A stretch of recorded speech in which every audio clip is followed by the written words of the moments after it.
Umaga sa ating lahat mga kapatid. Kaya dito tayo ngayon, wala tayong biyahe.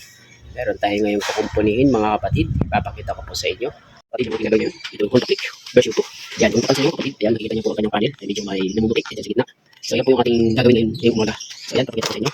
Yan, yun po na. Yan, halos hindi na makita ang kanyang, yan, kita nyo, hindi na makita yung odometer. So yan po ang ating gagawin ngayon mga kapatid. Samahan nyo ako at baklasin natin itong ating Honda Click version 2. Okay.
Tala natin yung ating funnel ng Honda Click version 2 mga kapatid. Ayan, may mga tornilyo po yan. Ayan, kakalasin ko na po isa-isa lahat ng mga tornilyo nandito sa funnel mga kapatid. Ayan. So, nakikita nyo naman po mga kapatid, lahat ng mga tornilyo yan ay iisa lang. Isa lang ang haba, isa lang po ang laki. Kaya okay lang po maghalo yan. Ayan, kabilat harap likod po, mayroon pong mga tornilyo yan mga kapatid. Ayan, parehas na lang ang sukat, kaya wala pong problema kahit maghalo-halo yan. Importante, mabalik din natin ng maayos. At siyempre, wala pong sobra. Baka pagbalik natin may sumubrang isa, ayun, ibig sabihin, may hindi ka nilagay. Ayan po yung ating cover na tanggalan natin mga kapatid. So ayan, papakita ko rin po sa inyo yung ating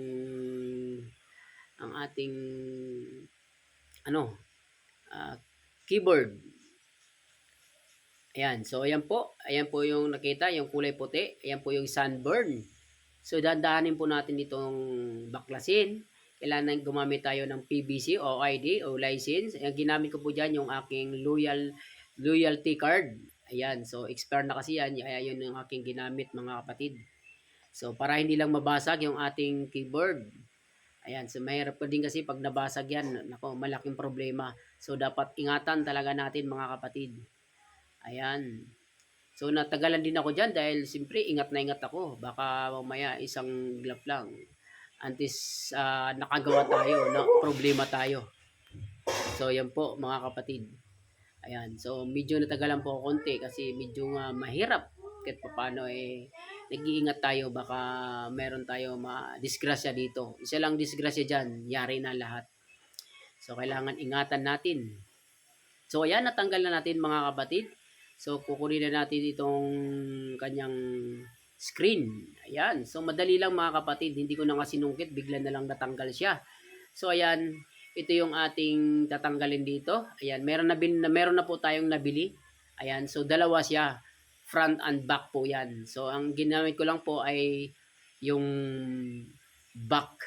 Yung back po kasi ang nasira mga kapatid. So ayan, tatanggalin po natin. Dandahan lang po natin tatanggalin. Ayan, gawa tayo ng isang manipis o meron tayong cutter o kutsilyong manipis. Ayan, so tinanggalan natin mga kapatid. Kailangan natin linisin kasi may naiwan yung mga parang parang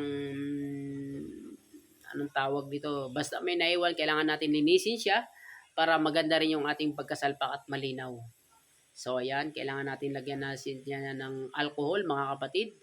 Inalcohol ko lang po yan at pinunasan ng tissue at yung aking pamunas ng aking salamin mga kapatid.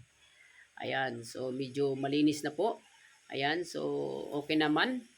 Ayan, kailangan lang natin igihin mabuti na malinis bago natin ilagay yung ating polarized film. Ayan. So, polarized film lang po ang problema niyan, mga kapatid. So, ayan, kinakabit ko na po yung ating polarized film. So, ayan, kakayurin po din natin yan. Pag nakabit natin, ayan, kinakayod ko na po ng ating PVC ID, yung ating loyalty card. So, ayan, nakita nyo na po, medyo okay na po siya. At siyempre, punasan pa rin po natin yan. Ayan, so kinakabit ko na rin po sa ating panel, mga kapatid.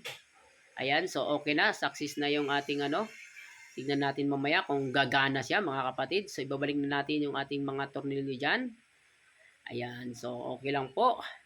Ayan, ganun lang po kadali, mga kapatid, magkabit. Hindi na natin kailangan magpagawa pa. Kung kailangan natin tayo na gumawa para makatipid tayo, mga kapatid. Ayan, ano lang yan, discarding Pinoy lang lang, mga kapatid. So, babalik na natin yung ating mga play rings, mga kapatid, para okay na.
Before.